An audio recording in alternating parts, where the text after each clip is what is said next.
tafsir itu ternyata sumber tafsir itu ada sumber primer, sekunder, dan juga ada sumber tambahan ya. Tapi yang lebih utama tafsir dengan dilihat dari sumbernya ini tafsir dari sumber primer. Nah, sumber primer itu apa saja? Rasanya sudah diberikan mata kuliah ini, yaitu sumber primer itu Quran dengan Quran, lalu kemudian Quran dengan qaulus sahabah, Quran dengan qaulu Quran dengan Quran, Quran dengan qaulur rasul, Quran dengan qaulus sahabah, Quran dengan qaulut tabi'in, dan Quran dengan kaidah bahasa Arab. Nah, kenapa tidak dimasukkan Quran kaitannya dengan atau Quran dengan qaulu tabi'in? Nah, ini tidak masuk pada sumber tafsir primer, tapi masuk pada sumber tafsir sekunder. Nah, apa saja sumber tafsir sekunder itu? Sumber tafsir sekunder itu adalah Al-Quran dengan qaulut tabi'in, dan kemudian juga Al-Quran dengan seluruh pendekatan lain yang digunakan dalam menafsir Al-Quran. Nah, ini. Lalu kemudian bagaimana caranya kita menentukan apakah tafsir itu bil ma'sur atau bil ra'i? Ini dilihat dari dominasi dua jenis sumber tafsir ini. Nanti kemudian pada mata kuliah berikutnya yang sudah diberikan, yaitu tentang dakhil ya, kritik tafsir. Dari situ, dari pembahasan tafsir min haitsul masadir ini akan ditemukan ternyata ada al-masadir asliyah, ada yang dakhilul asal dan dakhilul nakal ya. Nah, itu sudah selesai sama Pak Ibrahim. Lalu kemudian yang kedua kaitannya dengan metode atau thoriqah. Nah, ini dibagi dua, thoriqah al-am dan thoriqah al-khosoh. Thoriqah al-am itu thoriqah yang umum, yang biasa, yang 4 itu ya. At-tafsir tahlili, at-tafsir muqaran, at-tafsir maudhu'i, dan juga at-tafsir ijmali. Tetapi ada thoriqah al-khosoh. Nah, ini thoriqah al-khosoh ini adalah metode menafsir yang digunakan seorang ulama yang itu merupakan karakteristik yang dia punya. Jadi setiap orang nih, setiap mufasir pasti punya metode khusus yang ditempuh atau metode khusus yang digunakan ketika menafsir. Nah, mata kuliah manahij tafsir ini adalah mata kuliah yang akan mengkhususkan pada kajian tiap mufasir dari sisi masdar yang masadir at-thoriqah al-khosoh. Nah, misalnya begini, pada tafsir Ibn Katsir kita menemukan bahwa metode umumnya sama metode tahlili. Kenapa? Karena metode tahlili itu cirinya adalah seorang mufasir menafsirkan dari sisi dari mulai tartibus suwar ya, dari mulai Al-Fatihah sampai An-Nas. Itu yang pertama cirinya. Yang kedua, metode tahlili itu adalah ketika seorang melakukan penafsiran dengan cara mencantumkan segala sesuatu di dalamnya. Tahlilian. Ada sebetulnya istilah tahlili juga masih perdebatan di ulama. Ada yang bilang mana ada tafsir yang tidak tahlili, semua juga tahlili kan gitu. Tapi ada yang mengkhususkan ciri khas utamanya adalah manakala seorang mufasir menafsirkan bitartibis suwar dari Al-Fatihah sampai An-Nas, lalu kemudian memasukkan segala unsur penafsiran di dalamnya, lalu biasanya hasil tafsirnya itu banyak, jilid berjilid-jilid, maka dia menggunakan tafsir tahlili. Tetapi di antara para pengguna tafsir tahlili itu saja tidak semuanya seragam cara menafsirkan yang secara khususnya. Misalnya kita bandingkan tafsir Ibn Katsir dengan tafsir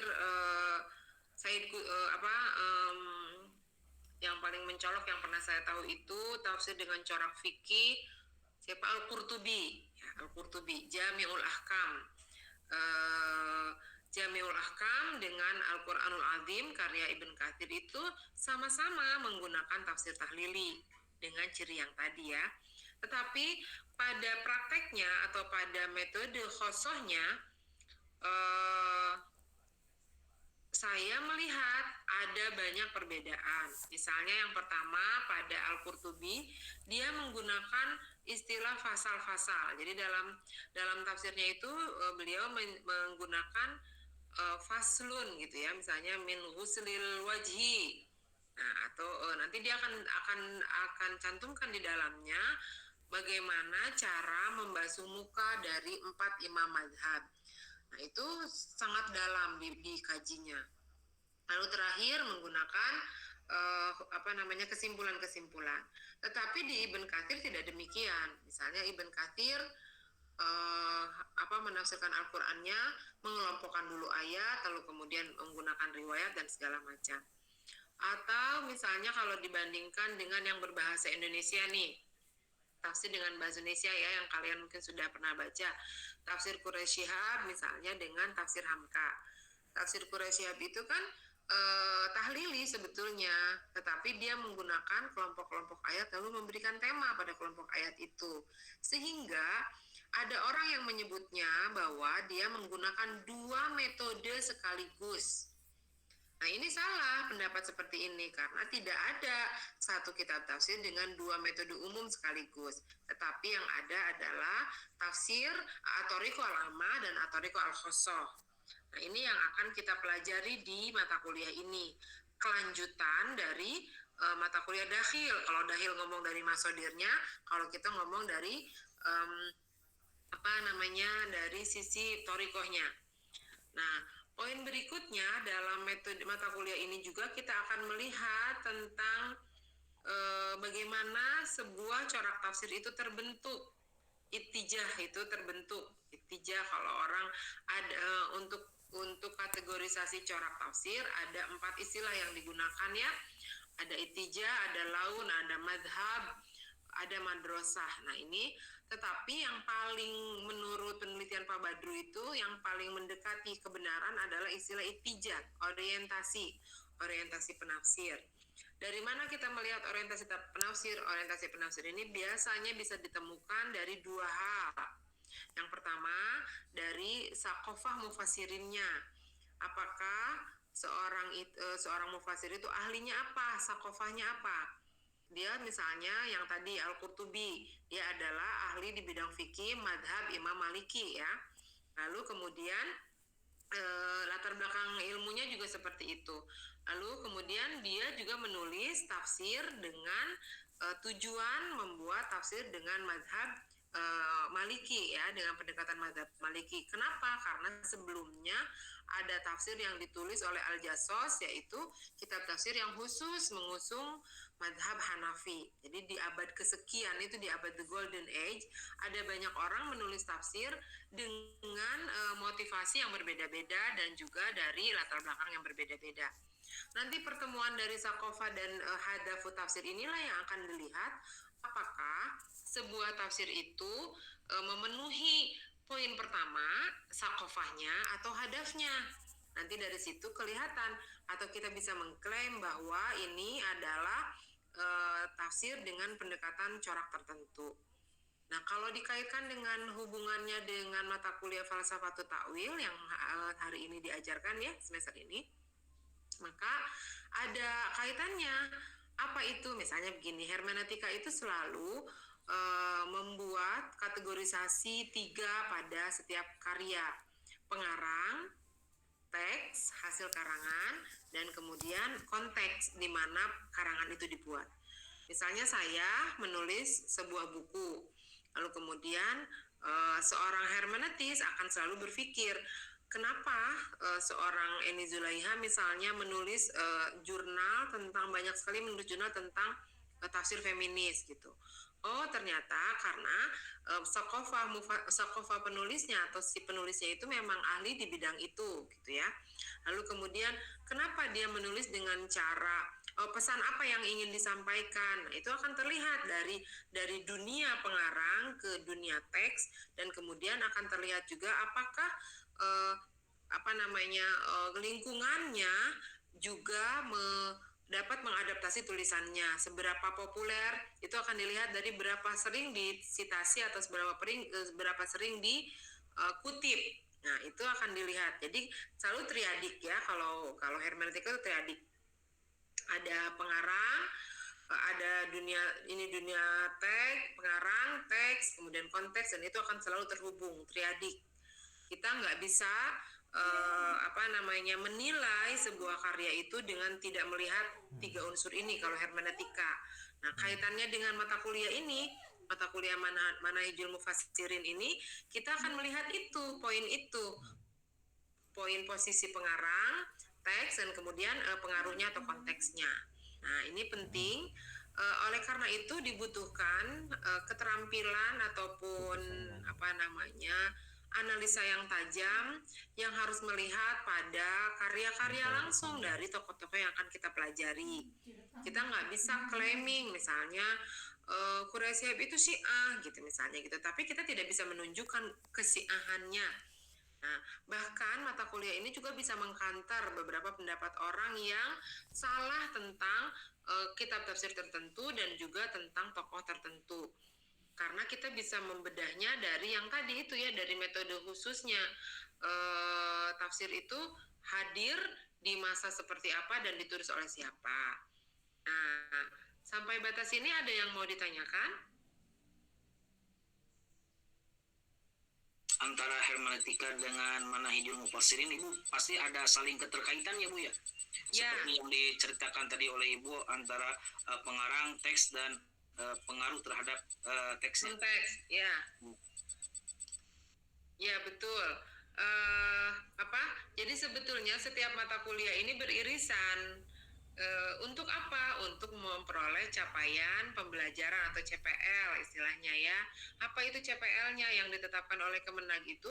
CPL Prodi S2 IAT itu melahirkan para ahli di bidang tafsir Al-Quran ataupun menjadi mufassir madya dan juga menjadi peneliti tafsir. Nah, ini indikatornya apa? Indikatornya kalau menjadi mufassir madya, maka dia harus bisa menafsirkan dalam tanda kutip gitu ya, walaupun memang ada surutul mufassirin yang dipegang erat, tetapi ada poin-poin yang bisa kita lakukan. Makanya nanti itu ada ataupun bunyi di mata kuliah tatbik tafsir maudhu'i yang nanti saya dan Pak Badru juga yang mengajar. Sementara untuk menilai ketika kita mengutip tafsir tertentu kan kita harus menilai tafsir ini baik atau tidak. Gimana caranya menilainya? Dengan mata kuliah hermeneutika dan mata kuliah ini Manahij Mufassirin. Sebetulnya Manahij Mufassirin bukan pada kategori benar tidak benar ya, tetapi lebih pada memberikan keterampilan begini loh cara menafsir yang khusus, metode khusus yang pernah dilakukan oleh para ulama. Lalu Bapak Ibu mau mengadaptasi itu atau mau membuat metode baru, metode khusus baru gitu.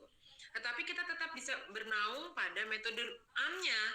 Misalnya saya mau menjadi mufassir tentang ayat-ayat feminis misalnya dengan metode maudhu'i misalnya. Maudhu'i siapa yang mau kita gunakan? Al-Khalidi katakan, atau Farmawi, atau Bakar Sodar, itu terserah. Tapi kita punya ciri khas. Nah, ciri khas itu dalam hermeneutika namanya hermeneutik. Hermeneutika Paul Ricoeur, hermeneutika Gadamer, itu adalah ciri khas dari seseorang bagaimana merespon kondisi, meresponnya gitu ya. Nah, baik, nah itu maksud yang mata kuliah ini disajikan agar bisa difahami bahwa ada keterkaitan setiap mata kuliah, dan ini karena ini semester akhir, jadi saya berharap Ibu dan Bapak ketika nanti di penghujung kita harus menulis tafsir harus menulis disertasi tesis gitu ya, itu kita sudah punya satu tokoh yang ingin kita ikuti gitu cara menafsirnya itu kalau kita yang menafsir. Karena gini, misalnya nih Amel nih pengen nafsir tentang kesetaraan gender gitu ya dalam Al-Quran. Nah ini kan harus yang mau kita Amel yang menafsir tentang ayat-ayat kesetaraan gender, atau dibalik kita hanya menjadi pembaca. Karena umumnya kan jadi pembaca tuh, misalnya saya ngebaca tafsir-tafsir kontemporer dan klasik di Indonesia atau pada kurun waktu tertentu yang bicara tentang ayat itu. Kita hanya menjadi pembaca, second reader gitu ya. Saudara membaca pikirannya Hamka dan Amel, membaca pikiran Hamka dan Quraish Shihab dan Hamkanya membaca buku ayat-ayat. Kemudian kita mengelompokkan apakah Quraish Shihab dan Hamka itu seorang yang paham tentang feminis atau tidak, apakah hasil tafsirnya itu toleran atau intoleran, itu kan kita yang mengelompokkan. Nah, ini pentingnya signifikansi mata kuliah kita pada perkembangan berikutnya ataupun target kuliah akhir yaitu tesis atau juga mencapai CPL yang pertama dan yang kedua. Itu. Ada yang mau ditanyakan lagi? Ada kekhawatiran atau gimana? Kalau tafsir tahlili, muqaron itu juga kan sebetulnya sama ya. Karena setiap tafsir itu coba deh bayangin, nggak ada tafsir yang tidak tahlilian, tidak ada tafsir yang tidak muqaron. Ketika kita membandingkan pendapat si Anu dengan si Anu, lalu kita memilah atau memilih, saya ikutnya pendapat yang ini, itu kan muqaron sebetulnya ya. Tetapi muqaron dalam arti bukan metode am, tetapi itu adalah teknik analisa data kalau dalam metodologi penelitian. Paham? Nah, nanti paham. Ya. Nanti bertanya lagi. Dasar. Jadi misalnya kita menulis, ini sekalian ngomong tesis ya. Misalnya kita nulis tesis tentang pengen tahu kelompok ayat, pengen kita yang menafsir atau kita pengen membaca karya orang, itu juga sebetulnya kan sama ya. Misalnya saya yang pengen menafsir nih, saya pengen menafsir sendiri deh ayat-ayat tentang toleransi misalnya gitu. Nanti saya akan kelompokkan toleransi itu, saya harus cari tahu dulu teori toleransi itu seperti apa, lalu indikatornya apa toleransi itu, lalu nanti kelompokkan ayatnya. Setelah dikelompokkan ayatnya, misalnya nanti akan dikelompokkan juga ayat utama dengan ayat pendukung. Nah, ayat yang utama ini misalnya saya harus, sebelum saya menafsir kan saya harus membaca dulu karya orang kan ya. Nggak mungkin kan misalnya kita bicara tanpa ada prakonsepsi sebelumnya. Nah, ketika kita membaca karya orang itu kan kita harus menilai tafsir ini layak atau tidak layak, dan itu analisa itu kita gunakan ketika menafsir atau ketika menulis tesis. Nah, kalau saya yang melakukan penafsirannya, misalnya bukan saya yang menafsirkan, tapi saya membaca 3 karya tafsir yang lahir di abad setelah kemerdekaan, bisa katakan saja masa Orde Baru misalnya gitu ya, tentang nikob atau tentang cadar gitu misalnya. Nah, ini kan tiga tokoh ini saya baca, itu menggunakan hermeneutika pasti. Karena nggak mungkin nggak pakai hermeneutika, pasti kita baca biografinya, terus buat apa dia menulis tafsir ini, lalu kenapa hasilnya kayak gini. Kan kita coba hubung-hubungkan, oh dia menafsir kayak gini karena dulu pendidikannya ini, oh mungkin karena targetnya ini. Sehingga tesis itu menjadi simultan ya, menjadi betul-betul komprehensif gitu. Nggak cuma informasi tentang kitab tafsir itu tertentu, tetapi juga kita harus menganalisa. Ada yang bertanyakan? Bu, saya Bu. Ya, Pak Tetang. Ada tafsir muqaron, ada tafsir muqaronah. Itu yang bisa dibedakannya itu apa, Bu? Ya, segitu saja, Bu. Terima kasih. Kalau tafsir muqaron itu metode. Ya, sebuah metode tafsir muqaron. Kalau muqaron atau tafsir itu pekerjaan kita adalah membandingkan penafsiran satu tema dari beberapa tokoh yang tadi. Jadi kalau tafsir muqaron kita loh yang melakukan. Ya, kita melakukan penafsiran. Sekarang batasi dulu definisi muqaronnya. Definisi muqaronnya apa? Ini masih simpang siur kan? Misalnya, apakah hanya dengan menafsir biasanya metode muqaron itu yang saya tahu batasannya adalah ketika ada redaksi ayat yang sama atau yang mirip tentang satu tema, lalu kemudian kita kumpulkan, lalu kita lihat, kita muqaronkan, kita yang melakukan muqaronnya ya, atau kelompok ayat dengan hadis. Kok kayaknya ini kontradiktif misalnya, atau saling melengkapi, nanti kita akan lihat itu. Nah, atau kita tentukan temanya. Misalnya An-Nisa fil Quran wal Injil, misalnya gitu ya. Gimana Al-Quran bicara tentang perempuan dan bagaimana Injil, walaupun metode ini oleh kelompok tertentu dituding sebagai mengada-ada, rek naon nggak banding-bandingkeun cenanya. Padahal maksud membandingkan di sini kan bukan mempertandingkan, tapi untuk melihat bedanya kita Muslim dengan Quran melihat perempuan dan yang lainnya. Nah, itu kalau metode tafsir muqaron itu kita yang melakukannya.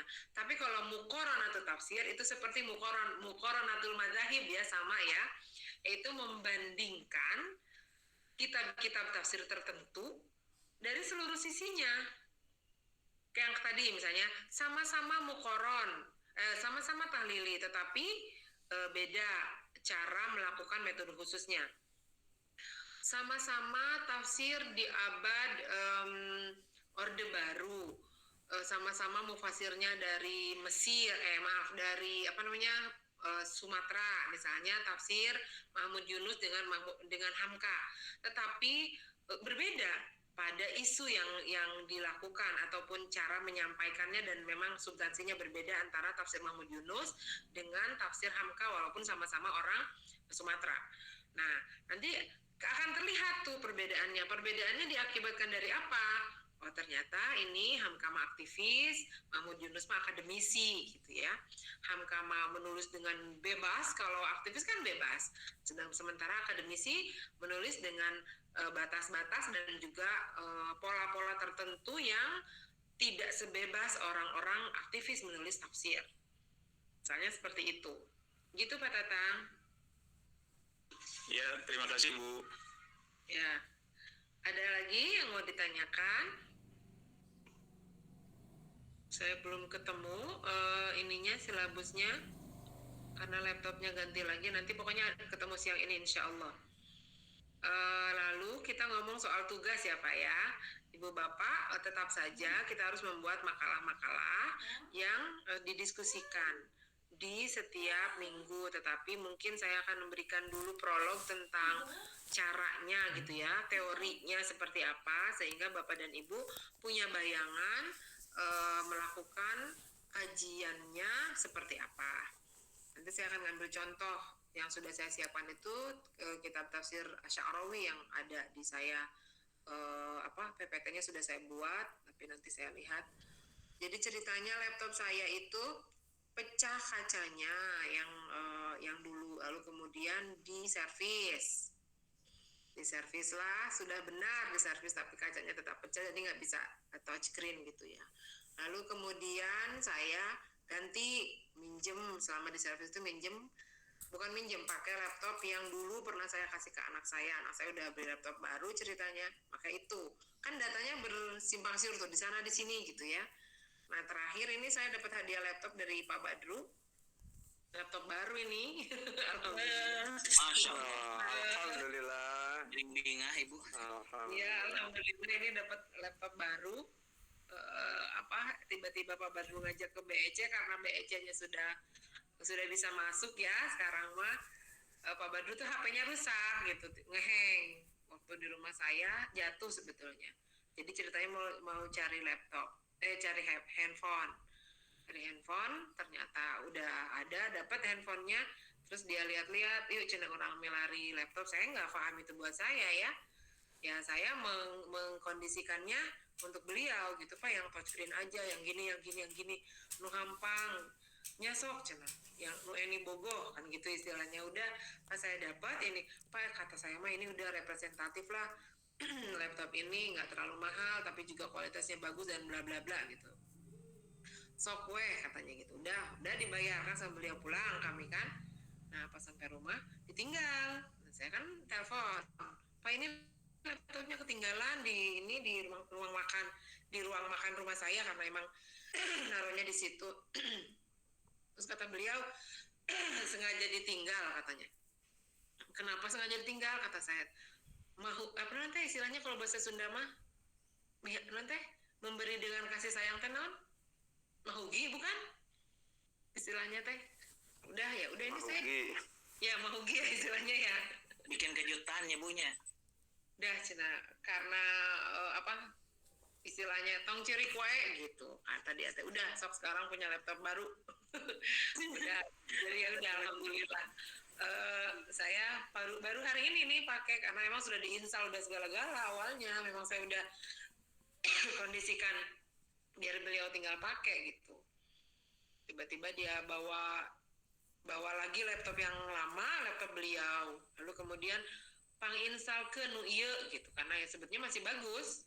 Laptop beliau itu cuman ada beberapa saya nggak bisa Pak, saya bilang tapi saya punya kenalan yang saya beli laptop ini kan. Akhirnya diambil sama orang yang dari BEC itu ke rumah tadi pagi untuk dibetulkan. Nah, begitu singkat cerita, maka datanya belum saya dapat. Semoga cepat ditemukan, Bu. Ya. Kasih sayang Pak Badru ke saya itu sangat luar biasa ya. Saya merasakan bukan cuma Badru ya, istrinya juga, anak-anaknya juga support gitu ke saya. Apalagi kemarin ketika suami saya sakit seperti itu gitu. Satu-satunya orang yang support banget ya Pak Badru, selain keluarga maksud saya, mengkhawatirkan banyak hal, kemudian juga mensupport banyak hal dan membantu banyak hal. Makanya saya sangat bersyukur luar biasa Allah mengirimkan Pak Badru buat saya, padahal saya sudah tidak punya bapak gitu ya, dan berkeluh kesah itu ya sama Pak Badru gitu. Ini cerita aja sekilas. Tahadusan bini am. Tadinya hari ini katanya mau masuk, tapi mungkin masih di jalan. Tadi bilangnya mau kuliah di kampus aja katanya. Ini saya sudah siapkan linknya, saya bilang tapi belum datang. Ya sudah. Ayo balik lagi ke laptop. Siapa lagi yang mau bertanya persoalan manahij mufasir? Assalamualaikum Bu. Mohon maaf Bu. Ya, Deden, silakan. Mohon maaf tadi belum paham mengenai sakopah dan hazab ya Bu Tete. Iya. Itu bagaimana penjelasannya Bu? Tadi kelewat. Baik. Hadafut tafsir atau tujuan seorang mufasir itu selalu setiap orang yang mempunyai karya itu pasti punya tujuan penulisan karyanya. Misalnya disertasi ya untuk biar lulus, tesis ya untuk biar lulus meraih gelar MAG, doktor, SAG gitu ya. Dan orang-orang, pokoknya setiap orang lah punya tujuan. Mas saya membuat karya tidak punya tujuan, itu namanya hadaf. Hadaf tafsir itu biasanya di tafsir-tafsir modern itu ada di muqaddimah, ditulis di muqaddimah. Kecuali tafsir-tafsir klasik ya, kalau di tafsir klasik itu kadang tidak ada di muqaddimah. Atau hanya mengisyaratkan saja bahwa tafsir ini ditulis untuk mempermudah orang memahami ayat suci Al-Quran, tapi tidak jelas siapakah orangnya, lalu kemudian motif lainnya juga tidak jelas. Nah, hadaf itu penting untuk kita nilai. Nah, misalnya kitab tafsir Asy'arawi itu mirip ya dengan tafsir Hamka, sejarah penulisannya. Apa? Yaitu mereka tidak berniat menulis tafsir kan awalnya, tapi mereka melakukan kuliah subuh menafsirkan ayat suci Al-Quran. Kemudian pengikutnya lah atau muridnya dan para pendengarnya lah yang kemudian membukukan tafsir itu menjadi buku. Nah, ini juga kemudian ditulis nanti di situ, tertulis di situ nanti di muqaddimah itu bahwa sejarahnya seperti apa, tujuannya seperti apa. Lalu kemudian ada kalanya Saqafah Mufassirin itu tidak sinkron dengan hadaf tafsir gitu ya. Misalnya ini terlihat pada kasus tafsir Al-Maraghi. Nah, penulis tafsir Al-Maraghi siapa? Ada yang tahu? Penulis tafsir Maudhu'i itu Ahmad Mustafa Al-Maraghi, penulis kitab tafsir Al-Maraghi itu Ahmad Mustafa Al-Maraghi atau Muhammad Mustafa Al-Maraghi? Ahmad, Bu. Ahmad Mustafa Al-Maraghi itu bukan seorang ahli tafsir kan, tetapi dia ahli bahasa. Justru kakaknya yang Muhammad Mustafa Al-Maraghi yang ahli tafsir sebetulnya, tetapi tidak menulis tafsir. Nah, nanti akan terlihat di situ Saqofah Ahmad Mustafa Al-Maraghi yang menafsirkan Al-Quran dengan hadaf tafsir adalah membuat bahan ajar. Sebetulnya itu kan kitab tafsir itu nanti akan terlihat, oh pantas sistematikanya seperti itu. Misalnya dia mencantumkan asbabun nuzul secara terpisah pada ayat-ayat yang akan dibahas. Lalu mencantumkan munasabah ayat. Lalu ada tafsir tahlilian gitu ya. Makna tahlili. Lalu kemudian makna maudhu'i, makna tahlili. Nah, itu baru kemudian menuliskan tafsirnya. Ini berbeda dengan tafsir yang mungkin disiapkan bukan untuk bahan ajar. Nah, ini kelihatan dari sini. Nah, itu ada sinkron antara hadaf tafsir dengan saqofah mufassirin. Untuk melihat apakah tafsir ini condong kemana nih? Ke saqofahnya, ke saqofah mufassirnya, atau ke hadafnya, itu harus dilihat memang seluruhnya, nggak bisa sepotong-sepotong. Tetapi kita ngambil sampling, misalnya pada kelompok ayat tertentu, oh ini lebih dominannya pada saqofah mufassirinnya, bukan pada hadaf tafsirnya. Maka Pak Badru pernah bilang pada saya atau pada ibu dan bapak pada zaman waktu kuliah bahwa ada kalanya tafsir itu tidak punya hadaf, tidak punya saqofah, tidak punya ittijah. Kenapa? Karena saking singkatnya, seperti tafsir Jalalain. Dia tidak punya ittijah, tidak punya corak tafsir. Karena ketidakjelasan hadaf dan juga ketidakjelasan kajian dominasinya ada di mana. Walaupun jelas saqofah mufassirinnya ditulis dengan 2 orang ya. Lalu contoh juga ada juga satu kitab tafsir dengan 2 corak gitu. Ada yang mengklaim seperti itu. Betulkah gitu ya? Kalau kata Pak Badru mah nggak mungkin. Satu kitab tafsir itu pasti satu corak tafsir. Tetapi tidak semua kitab tafsir punya corak tafsir. Contohnya tafsir ijmali. Tafsir Jalalain yang biasanya itu terjadi pada tafsir yang ditulis dengan metode ijmali. Gitu, Den. Oh iya Bu, terima kasih Bu. Jadi hadaf itu bisa dikatakan orientasi mufasirnya ya Bu? Hadaf itu tujuan, bukan orientasi, tujuan. Hadaf tafsir itu tujuan yang suka ada. Kalau misalnya gini deh, Hamka tuh ya. Hamka itu tujuan menulis tafsirnya adalah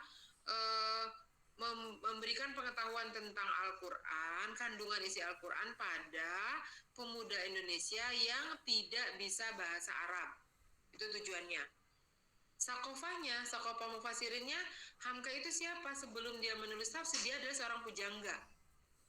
Ya, terbukti banyak karyanya kan, Di Bawah Lindungan Ka'bah, Tenggelamnya Kapal Van der Wijk, dan banyak lagi cerita-cerita cerbung atau cerpen, itu banyak sekali dia tulis di harian Panji Mas. Nah, kemudian kita akan lihat ada apa nih orientasi tafsirnya, ittijah tafsirnya apa, karena latar belakangnya dia seorang pujangga ya, dan dia seorang aktivis ya, sementara tujuan tafsirnya adalah menulis tafsir untuk mengungkap kandungan ayat suci Al-Quran bagi pemuda Indonesia yang tidak bisa bahasa Arab. Tuh, hanya pemuda ya yang diharapkan, bukan kaum akademisi, bukan juga kelompok intelektual tertentu, tetapi ini dibuat untuk orang-orang Indonesia yang pengen tahu isi kandungan Al-Quran tetapi tidak bisa bahasa Arab. Tafsir ini ditulis di tahun 60-an ya, 65 gitu, apa 66. Nah, dengan seperti itu lalu kita menganalisa nih, benar nggak? Oh ternyata benar, mana yang lebih dominan? Yang lebih dominan adalah tergolong pada tafsir Haroki atau tafsir yang ditulis oleh aktivis. Makanya di dalam menyampaikan pesannya, Hamka itu ada banyak mencantumkan misalnya puisi-puisi, prosa, cerita kemana-mana, karena dia seorang dai kan, dia pujangga, dia dai. Dia terlihat dalam tafsirnya, tetapi secara umum bisa disimpulkan bahwa tafsir ini adalah tafsir Haroki, tafsir aktivis. Dia selalu menggebu-gebu, dia selalu bilang misalnya kalau sesuatu itu buruk, dia akan ungkapkan dengan cara orang seperti berdakwah ya, ini baik, ini tidak baik. Biasanya kalau ditulis oleh seorang akademisi kan tidak begitu, tetapi kayak Quraisy Shihab ya, misalnya dia mencantumkan Ibn Ashur, pendapat Ibn Ashur, kemudian Al-Biqai dia mencantumkan lagi Toba-Tobai misalnya. Lalu di akhir dia akan bilang, menurut penulis, pendapat yang paling cocok adalah pendapat Ibn Ashur tentang lafaz anu gitu ya. Alasannya dia kemukakan. Nah, ini tidak beda dengan Hamka, redaksinya bukan begitu. Karena yang ditulis oleh akademisi dengan tujuan tertentu, sementara tafsir Hamka ditulis dengan hadaf yang seperti itu dan sakofa yang seperti itu juga dalam kondisi Indonesia di masa Orde Lama, di saat Islam masih sangat dicurigai sebagai kekuatan yang dapat merongrong nasionalisme pada saat itu. Itu, Den. Ya Bu, terima kasih Bu. Hatur nuhun. Oke. Ada lagi yang mau ditanyakan yang lain? Izin Ibu, Ya. terkait dengan istilah-istilah yang tadi Ibu sebutkan, khususnya terkait dengan toriko khusus. Itu kan banyak para peneliti silang pendapat atau berbeda pendapat terkait istilah-istilahnya Bu. Kalau misalkan laun, diistilahkan karakteristik dan sebagainya. Nah, untuk penyamarataan penggunaan istilah di kelas kita, Ibu, apakah ada rujukan yang bisa kita baca ke depannya gitu, Bu? Itu saja. Saya dan Pak Badru sudah menulis tentang tawaran batasan penggunaan istilah ini di jurnal Al-Bayan Sinta 2 miliknya IATS 1 ya. Tetapi belum terbit karena kalau orang dalam itu sedikit dengan yang satu kali terbitan itu misalnya 10 artikel, 6 untuk orang luar UIN Bandung, 4 untuk orang luar UIN Bandung. Dan kemudian karena saya kebetulan reviewer di jurnal itu, jadi mentok ternyata ada Pak Rosion juga yang menulis, jadi harus bergiliran gitu. Nanti setelah Pak Rosion baru nanti tulisan saya masuk. Kabarnya nanti di bulan Desember ini akan terbit, nanti itu bisa jadi rujukan, tetapi untuk sekedar bahan bacaan ya, ada makalahnya di saya. Itu makalah sebetulnya bukan makalah sih, tulisan dari cuplikan disertasinya Pak Badru. Itu ditulis udah sangat lama sebetulnya, dan kalau di S1 sih sudah familiar dengan istilah-istilah itu gitu. Nanti saya coba sharekan ya untuk poin yang itu. Kalau di tesis, ada di tesisnya yang kemarin baru lulus ya, siapa? Fajar. Cuma belum ada di digital, belum ada di library di sini karena memang masih perbaikan tesisnya. Saya pikir jadi masih simpang siur memang ya. Nantilah saya kirimkan makalahnya. Saya cari. Ya, terima kasih Bu. Ya. Ada lagi yang mau ditanyakan? Nabila, izin bertanya, Bu. Ya. Terkait chat itu ya. Ibu belum jawab chat kamu, Nabila. Soalnya pas chat Nabila masuk, pas saya dapat info ada orang mengatasnamakan saya. Oh ya, yang kasus itu ya, Bu. Yang aku ngaku ngefans mungkin, Bu. Tapi banyak korbannya, kasihan. Ya oke, lanjut Nabil. Apa pertanyaannya?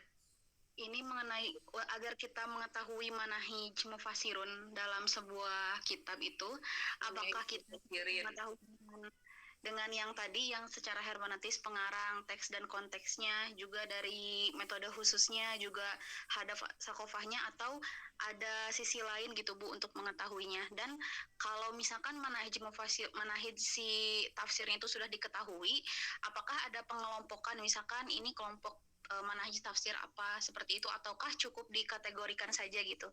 Dan kalau misalkan diketahui, misalkan sudah diketahui nih manhajnya itu teh istilahnya apa? Apakah di dalamnya misalkan kalau metode tafsir kan oh ini sudah diketahui metodenya namanya tahlili misalkan ya, secara tahlil. Apakah kalau manhaj juga ada sama seperti itunya Bu? Kayak gitu. Terima kasih Bu. Oke. Gini. Kalian mengenal dosen perempuan selain saya, dia ngajar di mata kuliah, yang ngajar di Pasca ini ada Ibu Irma ya? Ya. Udah masuk belum Bu Irma? Bu Irma. Nah itu. Sudah Bu. Kemarin. Ada orang yang menyebut bahwa saya dengan Irma itu mirip, cina gitu ya. Miripnya apa kata saya? Ngomongnya cepat, sama-sama ngomongnya cepat, katanya gitu. Nah ini ya, oke, misalnya saya dengan Ibu Irma itu ngomongnya sama-sama cepat. Tetapi ada perbedaannya. Apa itu perbedaan yang lebih khusus misalnya? Oh, kalau Bu Eni itu lebih banyak istilah Arab yang muncul, sementara kalau Bu Irma lebih banyak istilah Inggris yang muncul. Ya, nah itu misalnya kayak gitu. Apakah bisa dikelompokkan? Kemudian ini kelompok dosen perempuan dengan kebiasaan bicara cepat dan istilah Arab yang muncul gitu misalnya. Itu kan nggak bisa juga kan? Jadi setiap tafsir itu punya karakteristik yang khas yang tidak dimiliki oleh mufasir lainnya. Meskipun mungkin metodenya sama, yaitu yang tadi tahlili atau ijmali. Contoh lagi biar jelas. Tafsir mufasir Indonesia yang kontemporer misalnya ada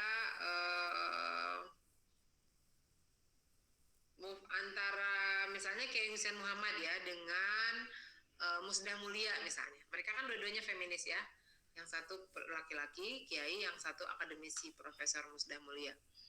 Nah ini dua tokoh ini betul-betul menggeluti dan ngomong banyak tentang feminisme dan perlindungan pada, kalau ngomong feminis ya pasti ngomong anak sebetulnya. Nah, dua tokoh ini sama. Tetapi atau kalau yang lebih imbang lagi misalnya Nasaruddin Umar, katakan seperti itulah biar gampang. Nasaruddin Umar dengan Kiai Hussein Muhammad. Misalnya kayak gitu.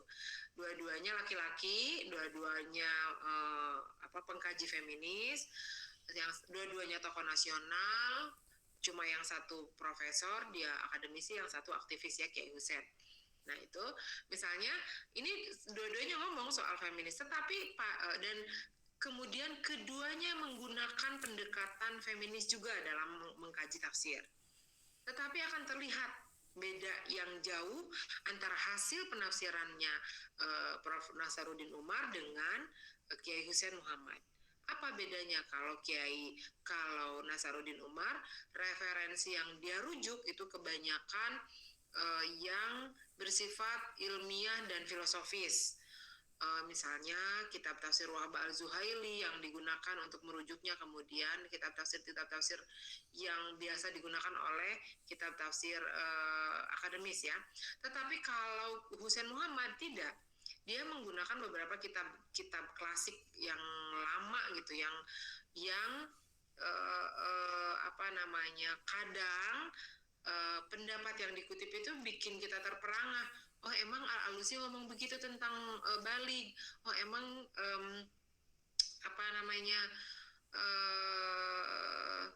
Fahruddin Ar-Razi katakan menulis tentang makna Hawa itu seperti apa, penciptaan perempuan itu seperti apa misalnya.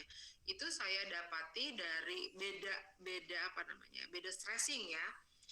Nih, target dua laki-laki, balik lagi, dua laki-laki, dua kategori, laki-laki dengan satu kajian yang sama, dan kemudian keduanya juga menggunakan analisa gender dan hermeneutika sebetulnya, tetapi hasilnya tidak sama karena cara analisanya berbeda, cara menyimpulkannya berbeda. Nah itu jadi Nabil nggak bisa dikelompokkan dan tidak pernah ada satu nama karena itu adalah trademark gitu ya. Kalau Manahij itu trademark dari seorang mufasir yang didapat atau yang dinilai oleh pembacanya. Mungkin kayak Husainnya nggak ngerasa gitu, tapi kita melihat. Lalu kemudian pendapat-pendapat ini, oh iya benar, mendapatkan pembenaran gitu. Tapi tetap saja tidak ada istilah yang membedakan. Begitu. Tetapi bisa dikelompokkan dari sisi yang tadi ya, dari sisi ini, sisi itu gitu. Ya, berarti secara garis besar aja, tapi trademark itunya nggak bisa ya Bu ya, karena punya sendiri banyak. Itu kalau istilah hermeneutika namanya hermeneutika itu. Hermeneutika Ibu Eni itu punya hermeneutika sendiri sebetulnya untuk memandang masalah, memecahkan masalah, atau mengungkapkan kesimpulan dari hasil analisa pada masalah. Nah itu misalnya kayak gitu. Perspektif ya, lebih pada perspektif dan paradigma yang mempengaruhi. Saya ada di Nabil mau ke sini. Saya ada habis zuhur masih di sini karena mau bikin workshop kurikulum. Ya, saya harus bicara dengan banyak orang. Udah dapat tanggal, udah dapat izin dari hotel, tinggal nunggu narsumnya merespon. Nanti mau bikin tor di sini.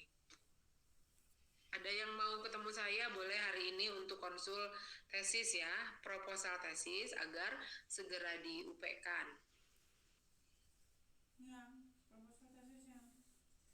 Siap Bu, nanti OTW setelah zuhur. Oke. Yap. Ada lagi yang bertanyakan, Amel?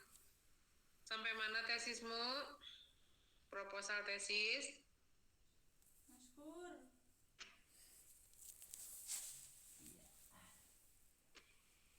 Mas Pur, Po. Yuk.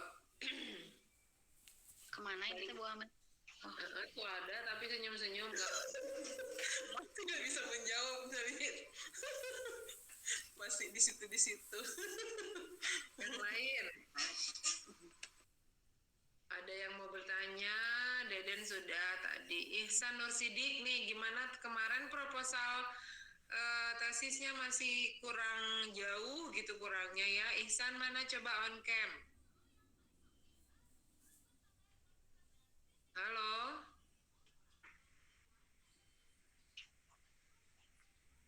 Ihsan? Saya mengkhawatirkan kamu. Proposalnya yang kemarin didiskusikan di kelas itu kan masih sangat jauh ya. Karena sangat coba on cam. Bisa on cam nggak? Bisa. Oke.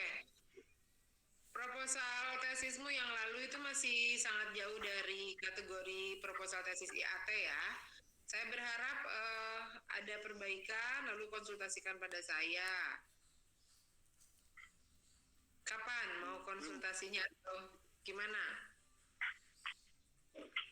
Yang ini Bu, yang pertama saya konsultasikan atau Yang pertama gimana? yang pertama saya rubah total Bu. Nah, yang kedua saya belum baca perasaan. Belum? Masya Allah, nanti saya kirimkan Bu. Ya Masya Allah segala. Ihsan datang atuh Ustaz Ihsan datang. Tinggal di mana? Ihsan tinggal di mana? Di Pangalengan Bu tinggal. Cuman sekarang Garut ini. Oke.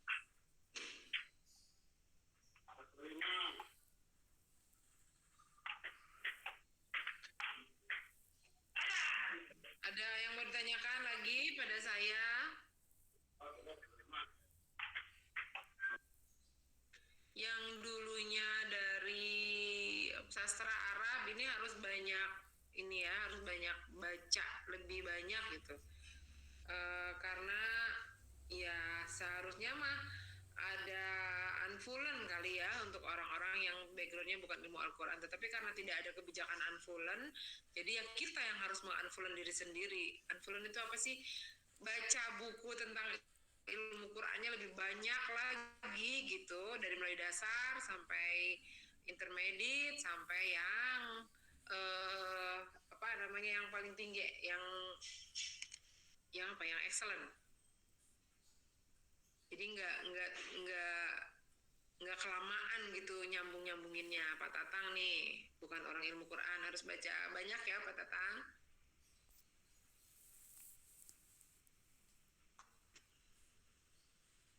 Halo, ada lagi yang bertanyakan yang lain?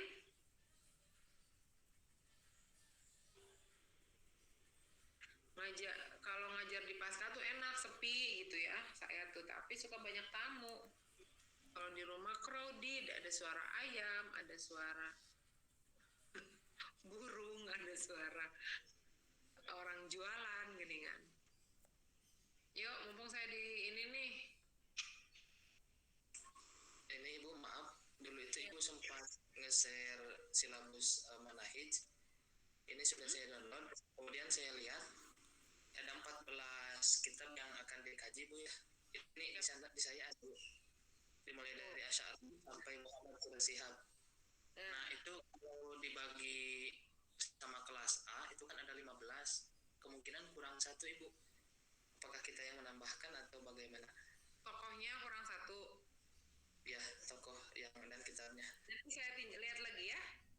Oh iya, Nanti saya lihat lagi, nanti kemudian saya diskusikan lagi dengan Pak Badru apakah ini cocok atau tidak, atau ditambahin apa.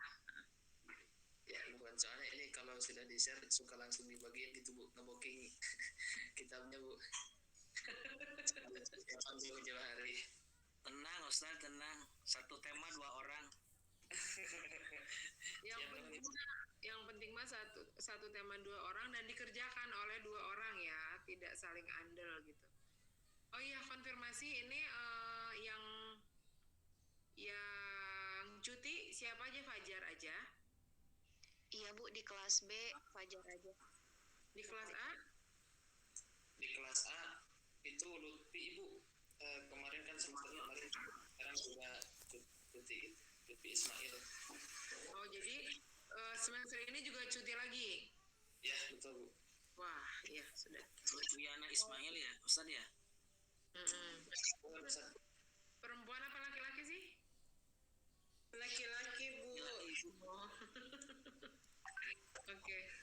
Saya tidak tahu perempuan. Jadi satu makalah 2 orang nih Bu. Iya. Mohon Ya gitu. Nanti tinggal tambah 1 tokoh lagi ya, biar cocok. Atau sebetulnya yang awal-awal saya yang ngomong itu, Asy'arawi itu saya yang ngomong, misalnya kayak gitu. Karena kan harus diterangkan bagaimana cara menilainya ya, nggak bisa sembarang gitu. Setidaknya ada gambaran, bukan berarti harus sama dengan saya juga cara menganalisanya, tetapi ada gambaran step-stepnya kayak apa gitu, tahap level-levelnya seperti apa. Berarti nanti Bu yang 15 itu dibagi 2 kelas Bu ya, 2 orang 1 tema atau ya, setiap kelas satu tema 2 orang, lalu kemudian nanti didiskusikan seperti biasa, ketentuan papernya seperti biasa, itu juga harus harus diperhatikan. Dan niatkan ini mengasah untuk penulisan tesis ya. Ibu, kalau yang Manahij Mufasirunnya ada contoh jurnalnya nggak Bu? Jadi kita melihat cara menelitinya gitu, secara langsung. Yang saya belum pernah menulis itu ya, Manahij Mufasirin itu. Bentar ya.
dosennya lagi ngobrol sama seseorang.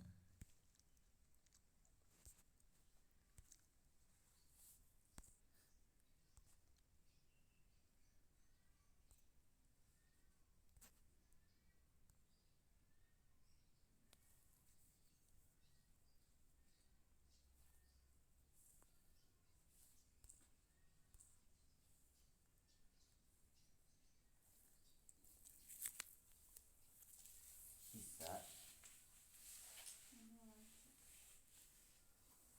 Maafin aku ya, kamu jadi manual. Maafin aku ya. Mau jahit? Aku liatin kamu aja. Jahit. Masukkan jahit. Nanti mudah-mudahan bisa beli mesin jahit. Baik, lanjutkan. Tuh kan biasa kalau di prodi mah banyak yang ini itu ya. Ada lagi yang mau ditanyakan. Jadi nggak ada jurnal khusus tentang manahij mufasirin itu, tetapi yang ada itu disertasi ya, disertasi nggak tahu nih apa sudah ada beberapa disertasi di sini juga ada, tapi yang banyak itu disertasi di UIN Jakarta yang membahas tentang manahij. Hanya biasanya apa kayak disertasi Pak Rosion juga tuh tentang toba-tobai itu ya, itu juga membahas tentang itu. Biasanya pakai judulnya karakteristik gitu. Jadi kalau mau cari disertasi yang judulnya karakteristik tafsir Faidur Rahman misalnya, karya Kisoleh Darat misalnya gitu, atau karakteristik tafsir apalagi yang sering muncul teh Zamakhsyari, nah misalnya kayak gitu. Itu ada di disertasi. Nanti kalau ada di PDF-nya biasanya nggak ada bab 2-nya ya, langsung hasil gitu kan, bisa mengantar maksud saya. Dan tema-tema yang saya berikan itu sudah sangat populer. Ada lagi yang ditanyakan? Seputar propuasa Bu, boleh Bu? Iya, silakan Den. Ini Bu, kan yang kemarin nggak di ACC. Rencananya sekarang mau bahas ini Bu, analisis semiologinya de Saussure pada ayat-ayat antropomorfisme dalam Al-Quran. Oke. Itu Bu, boleh Bu? Gini, sekali lagi saya ingatkan, menulis itu tidak mulai dari judul. Tidak memulai dari judul, tapi mulailah dari masalah penelitian. Temukan dulu masalahnya apa. Apa itu masalah? Adanya kesenjangan antara yang seharusnya dengan yang senyatanya. Setelah ketemu masalahnya, kemudian lihat datanya, kaji dulu datanya. Kalau saya bilang studi awal dulu, apakah dia obtainable data atau tidak. Baru saja tadi ada yang konsul ke saya, dia menulis tesis tentang tafsir Quran tafsir Quran An-Nisa gitu, Al-Barudi cenah nama tokohnya itu. Ternyata pas dilihat kajiannya sih banyak tentang perempuan yang kontroversial, tetapi pas dicari ininya, pas dia udah selesai bab 4, dia kekurangan halaman di bab 3. Karena dia masih menggunakan pola lama ya, bab 3 itu biografi. Nggak ada satupun buku yang menceritakan tentang biografinya Al-Barudi itu siapa. Kalau gini kan saya jadi pusing. Harusnya dia sudah sidang tesis kemarin, cuma karena tidak ada biografinya. Lalu saya bilang dulu gimana? Ternyata kan tidak studi awal, dia kan angkatan lama ya, yang saya belum masuk katakan begitu di sini. Jadi tidak ada istilah-istilah harus studi awal. Nah, Deden temukan dulu masalahnya apa. Yang pertama, terus yang kedua, poinnya ada nggak obtainable data enggak? De Saussure dengan strukturalisme itu bisa enggak dikaji di ayat-ayat antropomorfisme? Misalnya kayak gitu, kamu menguasai nggak itu datanya dan segala macam. Kalau iya, apa masalahnya? Apa menariknya ayat antropomorfisme didekati dengan metode strukturalnya the source, misalnya kayak gitu. Ini, oh ternyata Bu, kalau dikaji dengan ini akan lebih begini, beda dengan kalau dikaji dengan ini. Nah itu silakan. Itu Den. Iya Bu, makasih Bu. Oke. Lagi saya ingatkan sebelum saya lupa banget atau saya tidak akan bosan mengingat, jangan mulai dari judul, tapi tentukan masalah penelitiannya dan studi awal. Masalahnya dulu. Ada lagi yang mau ditanyakan, Pak Tatang? Mau bertanya? Tadi. Ibu, berarti silabus yang sekarang itu belum dibagi ya Bu? Nanti saya lihat lagi. Saya coba ada di grup ya? Iya, barusan Nabil kirim ulang yang Masih waktu ya? itu. Nanti sambil nunggu Pak Badu datang, coba nanti di ini. Iya, berarti minggu depan mulai presentasi atau tidaknya nanti tergantung silabusnya di ini atau Kayaknya minggu depan belum. Saya dulu yang ngomong. Saya kan belum ngomong ini, belum ngomong teori. Ini kan baru prolog ya. Iya, siap. Iya Bu. Saya tidak sama ya dengan dosen lain. Caelah. Maksudnya kalau saya ngerasa belum memberikan teori ya saya nggak akan lepas suruh bikin makalah gitu. Iya, lebih baik kayak gitu Bu. Soalnya yang lain kadang kayaknya masih bingung. Ya. Dan sekali lagi, makalah yang bisa dipresentasikan adalah makalah yang sudah dikonsultasikan ke saya. Tidak ada makalah yang presentasi kemudian itu belum dikonsultasikan pada saya. Enggak. Jadi meskipun kelompoknya nanti kelompok akhir, itu tidak berarti kelompok akhir ya. Tetapi ketika saya menerangkan, itu bikin makalahnya lalu bolak-balik konsul ke saya. Catatan itu. Boleh langsung gitu Bu. Enggak. Takut menyesatkan isi makalahnya. Kemarin langsung kan biasa pas maka ini. Waktu itu mah enggak kan? Enggak Bu, dicek dulu Amel mah. Ya, tafsir itu ada yang saya marahin kan, mohon maaf ya, saya masih ingat namanya karena asal-asalan bikin makalahnya kan. Kapan? Makanya kemudian kalau misalnya di akhir saya meminta ditulis menjadi jurnal, itu artinya saya sudah banyak mengarahkan sebetulnya. Begitu. Nanti kita sepakati hasil kuliah kali ini mau dibikin jurnal atau mau dibikin buku, itu terserah kalian deh, bebas. Yang penting mah jadi tesis. Oke, ada yang mau tanyakan lagi atau sudah cukup dulu? Ada Bu. Kamu mau tanya? Ya. Bisa ganti Sepertinya suaraku enggak? Ya. udah cukup Bu, pada diem semua tuh. Ibu prolog alhamdulillah. Oke. Alhamdulillahirobbilalamin. Kalau sudah rada jelas ya posisi saya, mata kuliah saya ada di mana. Baik, saya ucapkan billahi taufiq wal hidayah, wal afu minkum, jaga kesehatan terus, semoga Allah mendukung, insyaallah ya.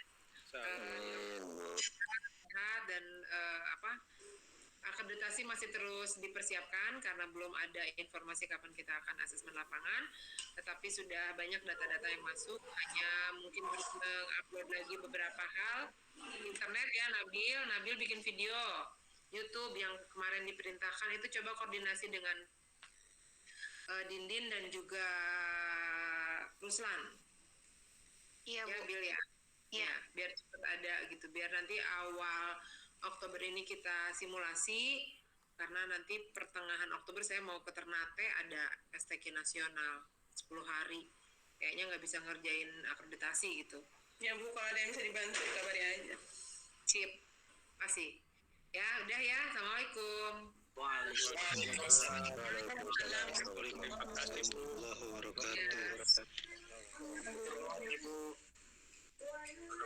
Aduh, siap-siap jam kedua dan jam ketiga. Jam kedua jam berapa? Sore. Sholat. Kelas karyawan ya. Kamar 13 ya Ustaz ya? Enggak Bu, enggak ya?